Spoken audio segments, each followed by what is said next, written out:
Are you yearning to wake up each morning and ignite a new meaning and purpose in life and beyond? Welcome, everyone. I'm Michael McGinnis, an award-winning author, speaker, and educator on human potential, and your host on You Can Do It, Inspiring Growth, Igniting Potential. Life presents us with challenges that serve as catalysts for growth. The pivotal question is, how do we respond to these challenges? Or better yet, opportunities. Do we adopt a victim mindset or rise to become victors? Our goal here is to guide and inspire you to master the most amazing journey you have, your life. You Can Do It starts now.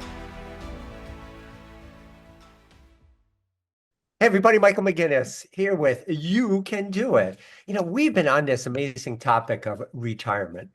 Something that as we started off with was the realization that I had and so many do is that when we come to it, we really have a perception of it, and yet it turns out to be something totally different.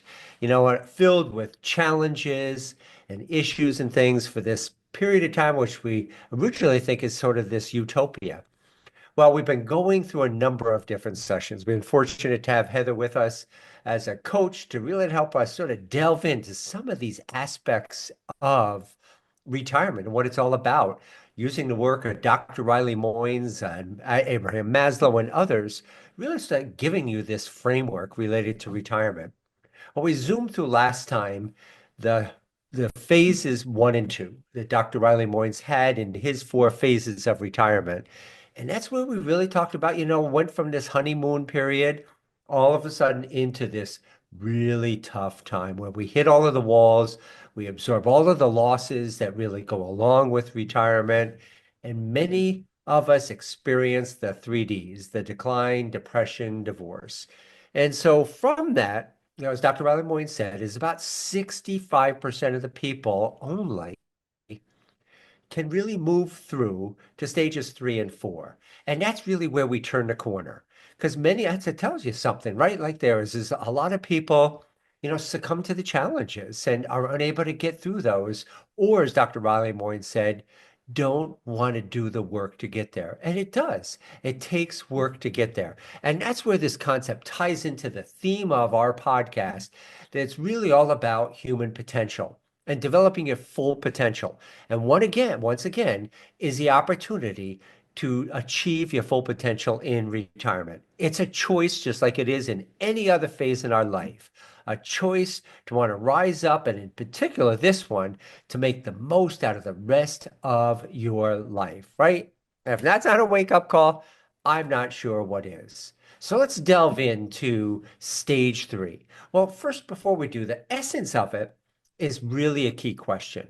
And this came from Dr. Riley Moynes, and I'll share it and then embellish on it a little bit because it's so key. And he said that is our quest to get the most out of this phase of our life, retirement, is being able to address the following question. What can I do to keep getting me up in the morning? Right. And I'll add to it is despite, as we get through, we start to have more pains and ailments and health challenges and things to do. And it's a little harder and harder. Do we succumb to those, or do we utilize this purpose, this meaning to really to keep us going?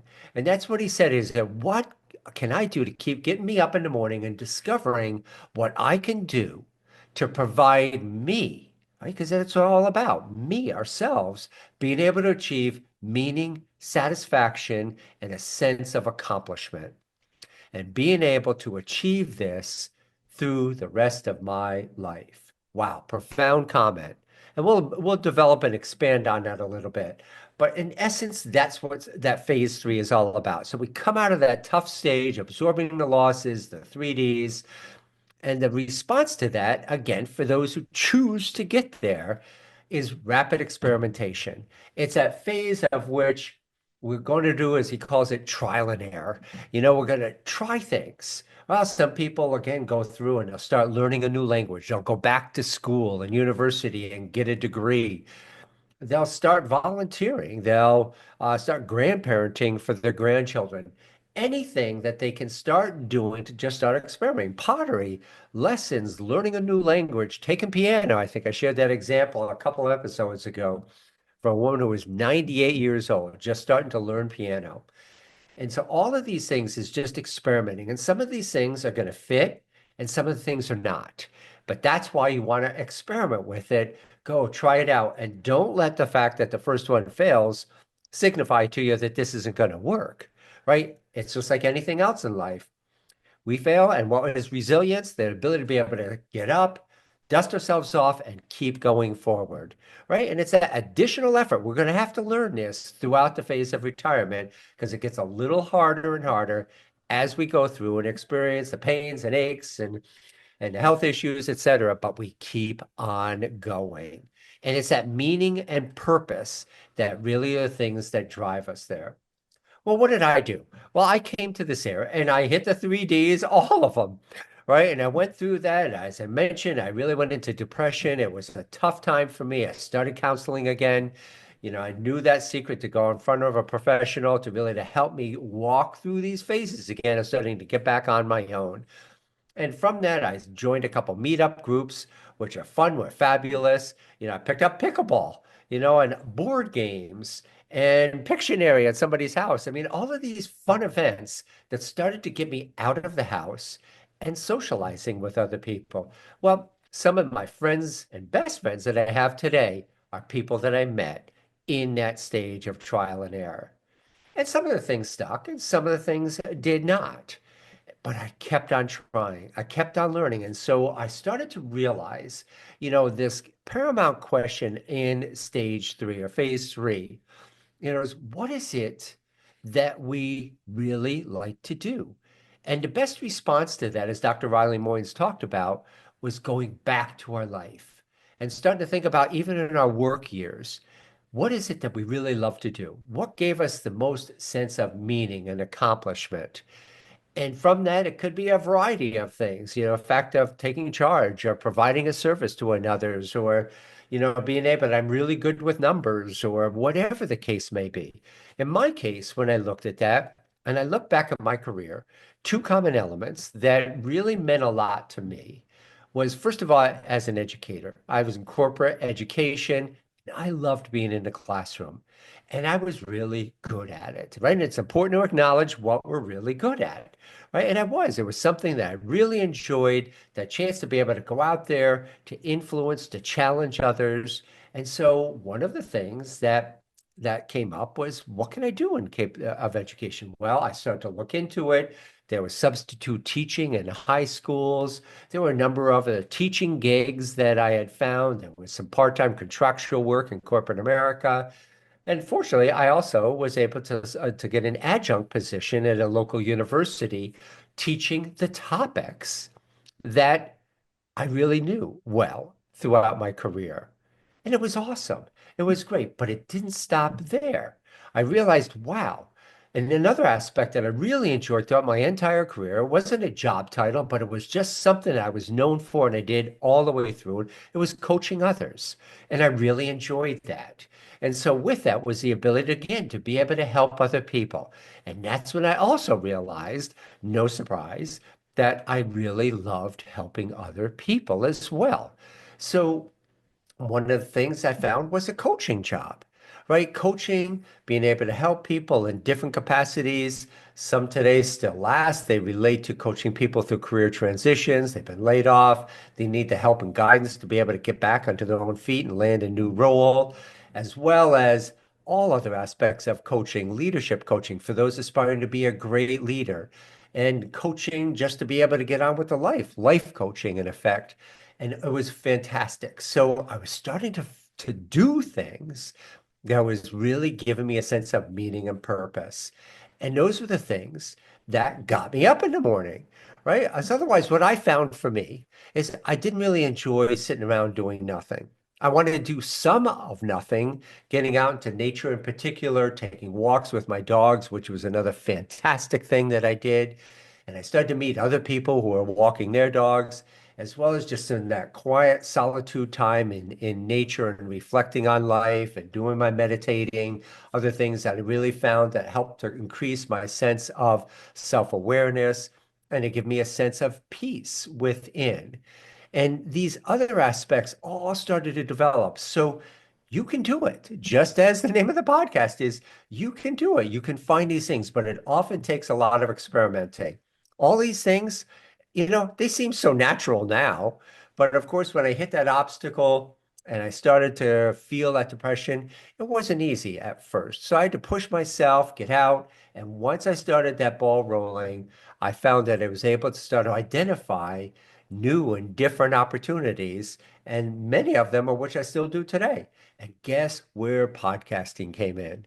Right? As I started to be able to do the teaching and getting back in, the writing, the blogging, and my life's career, my focus has been about human potential. So why give it up? Right. And so next thing you know, I was discovered, and here I am doing podcasts. Right. And that's not going to stop there. I know that I already have ideas. I've created a vision for my future, which is something I strongly encourage you to do. Create a vision board that referred to. And it's really about just going to any kind of images or pictures you can find. If they're on the computer, then printing them out. And you literally just create a board, typically one of those three folding boards of which you can stand up. And you sort of put the pictures around as images as to what is it that you really want to do and accomplish. There's a great activity, by the way, and one of the sessions I'll go back to that and show you a great activity that'll start giving you some time to start thinking about, what you really want out of the rest of your life. But that, in effect, is this phase three. It's about being able to start accepting. Remember those phases of change we talked about earlier on? There's the three phases. The first phase is of change is an ending. It's all the losses you experience. We talked about that in last session as a part of phase two, right? All of these losses hit home. And then there's that transitional phase, which is really what we're talking about here with respect to trial and error. We're going to try a bunch of different things. And then ultimately, the final stage of change, from personal change, that is, losses, transition, is then acceptance and a new beginning. So you've got to accept where you are in life. One of the tough things about this phase in life is you look in the mirror and all of a sudden there's more wrinkles. The hair color is changing. All of these aspects of us start to change, right? And those are some more of the losses that we experience, in particular in our society where we value looks so much, it can really be traumatic to experience these things. And we'll try everything we possibly can to minimize that. But at some point, life has its way. And that's where this concept of acceptance comes in.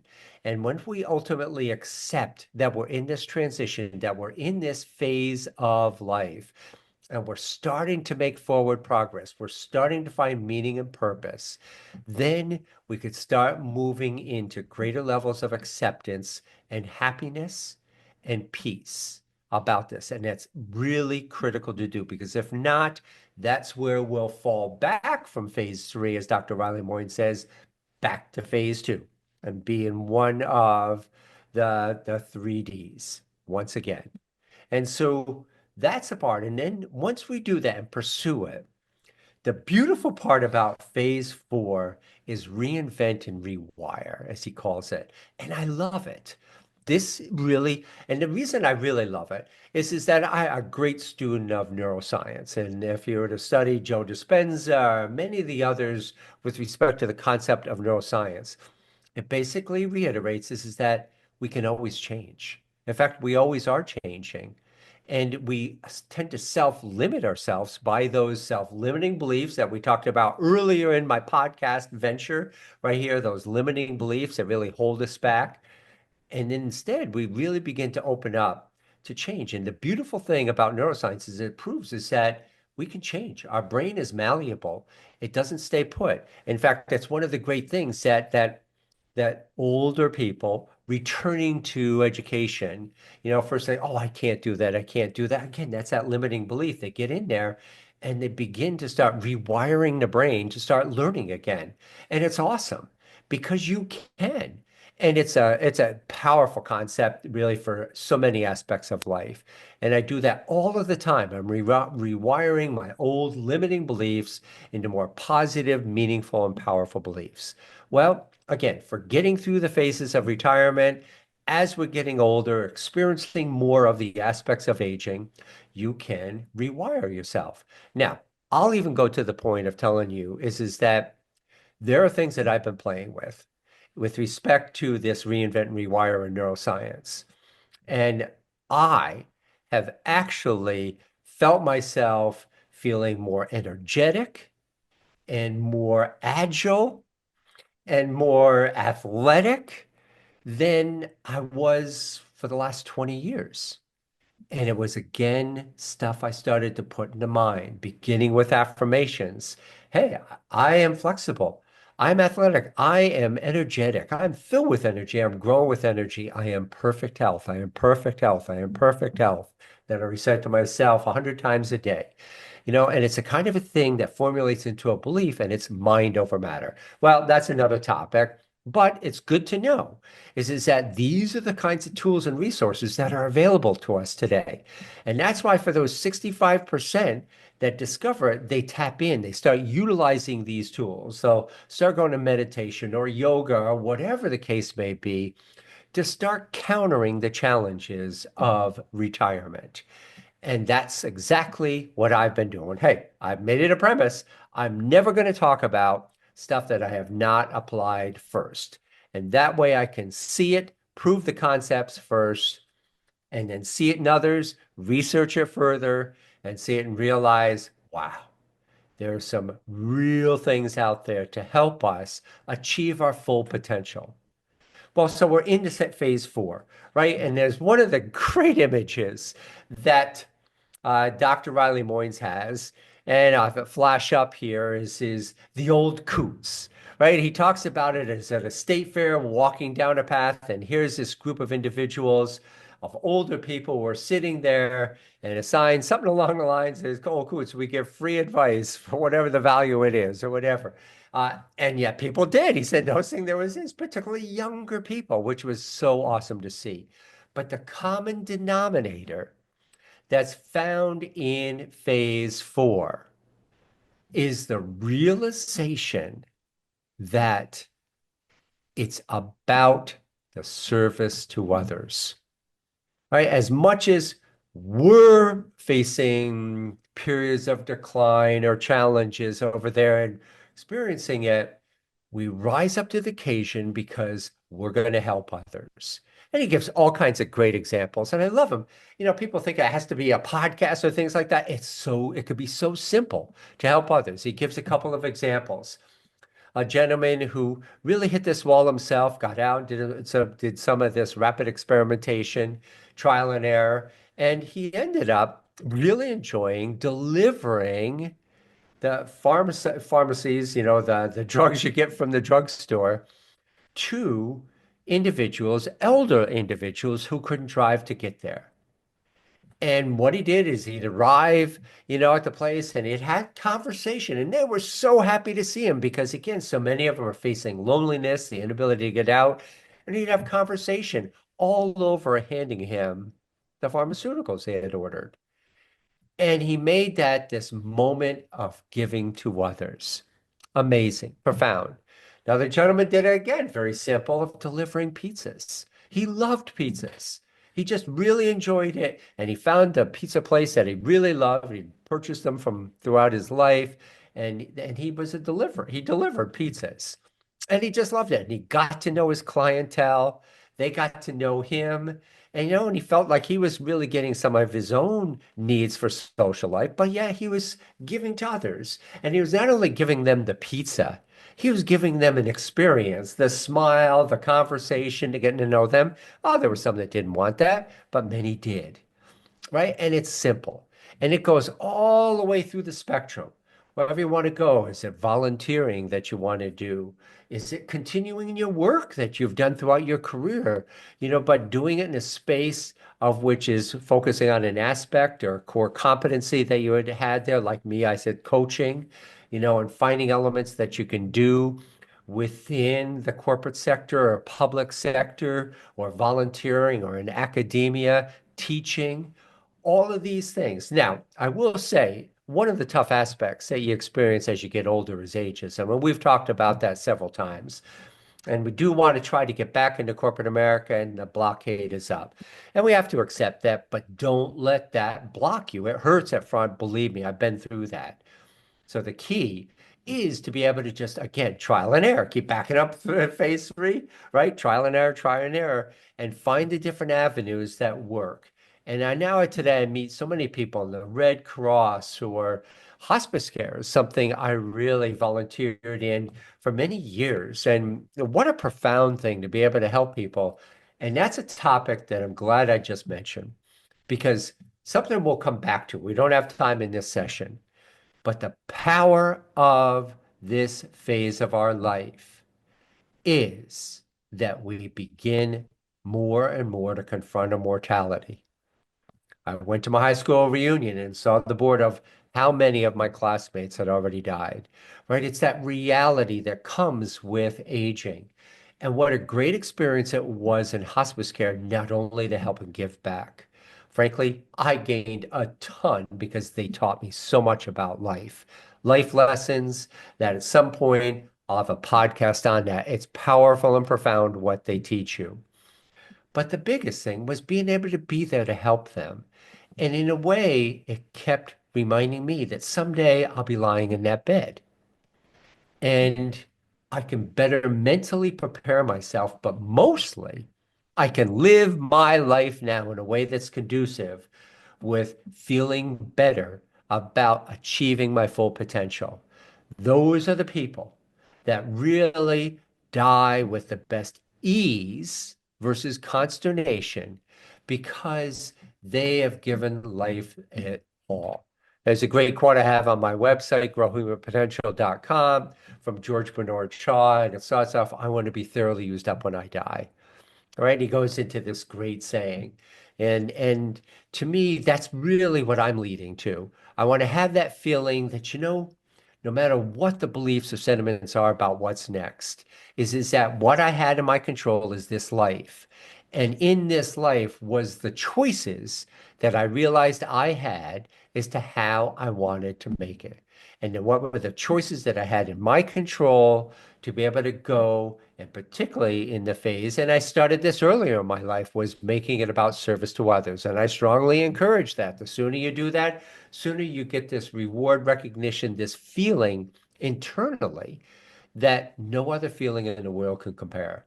You'll say, oh, can't be better than having $1 million. No, I'm sure $1 million will feel great. I haven't experienced that yet, but at the same time, I'm sure it would be great. But I know all you have to do is, go out there and research the rich and the famous and realize, are they really happy, right? Anything that's external to us can only momentarily provide satisfaction.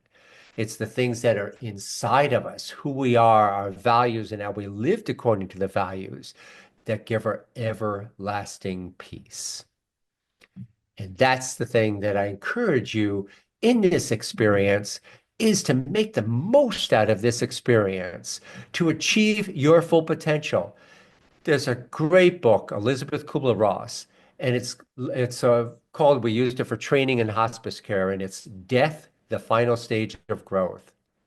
We grow, and some of the most monumental growth that we make can be in our last phases in life. Why? Because the distractions are gone, right? All things that ran us through life of raising the family and the work and other things now disappear to where we're really spending more time with ourselves. And we begin pondering more and more things of which in our quiet moments really stir us up until we start to grapple with them. And it's the beautiful part of this phase of life. And that's why I encourage you all to be acquainted with these concepts and the phases of life, and even Maslow's hierarchy of needs, which at the top of it is self-transcendence. In fact, I have a couple of comments as it relates to that. It talks about self-transcendence brings the individual uh, peak experiences in which they transcend their own personal concerns and see them from a higher perspective. These experiences often bring strong positive emotions like joy, peace, and a well-developed sense of awareness. And he talked about the three types of self transcendence, ego transcendence, where we begin to supersede ego. We get beyond, our ego wanting this or that or power or greed or whatever. And really, we get beyond that concept and really move and shift to our higher self, to altruistic means and helping giving others. Self transcendence, beyond the self, it's focusing on the others. And in spiritual transcendence, where we even go beyond the space and time and we really begin to contemplate and consider what's life all about and what's beyond life. Well, that's a phase of which I'll also come back to because, frankly, in the last decade, I've spent enormous amounts of time in the self-transcendence phase. It's powerful stuff. It's not for the faint-hearted because it really confronts many aspects of self to be able to work through those things that are holding us back and to be able to open our minds so we contemplate more things, bigger things, greater things than ourselves that help us begin to ultimately understand our life and where we fit in and what's next. It's powerful. And we'll talk about that later. So, ladies and gentlemen, this has really today all been about a series with respect to retirement and making the most out of it. We'll be coming back. I'll be talking about topics like confronting mortality. Those are powerful sessions that really, whenever we do that in life, help us to really be able to, again, motivate ourselves to get the most out of this life because it's on a clock. We're on a clock and there's no escaping it. And sometime that clock stops, right? And so between now and then is the opportunity, is the choice to say, I'm going to make the absolute most out of every minute I possibly can. Even as I get older, get less able, I will find ways to do that. That's what full potential means in the retirement phase. So we'll continue with exploring some deep topics relating to self-transcendence, or what I call the enlightenment phase, as we move into this very profound discussion is what is life all about? So my hope is that through this experience with Heather and talking to you about retirement, number one, we provided you with education, some ideas and thoughts to help you better understand what this thing called retirement truly is all about. And what happens when we know it, we can better prepare for it, right? We're still going to hit those walls, but once we're better prepared, we can better deal with these times. And the second thing is being able to navigate through these phases, as Dr. Riley Moynes so well in his research, I consider to be the best in the world, and I'm not alone. He is. That's outstanding research. You got the best upon reviewing his videos and concepts because that's the reality of what retirement is. And then ultimately, it's about making the most out of it. And that's my ambition to guide and inspire you, all of you, to be able to achieve your full potential no matter where you are in life. Thanks, everybody. It's been a fabulous pleasure. Thanks for joining us. Come back as we again now go into some deeper and more challenging conversations. I hope you're ready for it. Have a great day, everybody. I'm Michael McGinnis, and you've been listening to You Can Do It, Inspiring Growth, Igniting Potential. Tune in every second and fourth Friday at 9:30 a.m. Pacific Time on Transformation Talk Radio. As a recognized educator, author, and speaker on human potential, let's learn together how to make the most out of this life and to put a ding in your universe. This is the incredible journey of personal and spiritual growth, self-discovery, and enlightenment. For more information, visit growhumanpotential.com.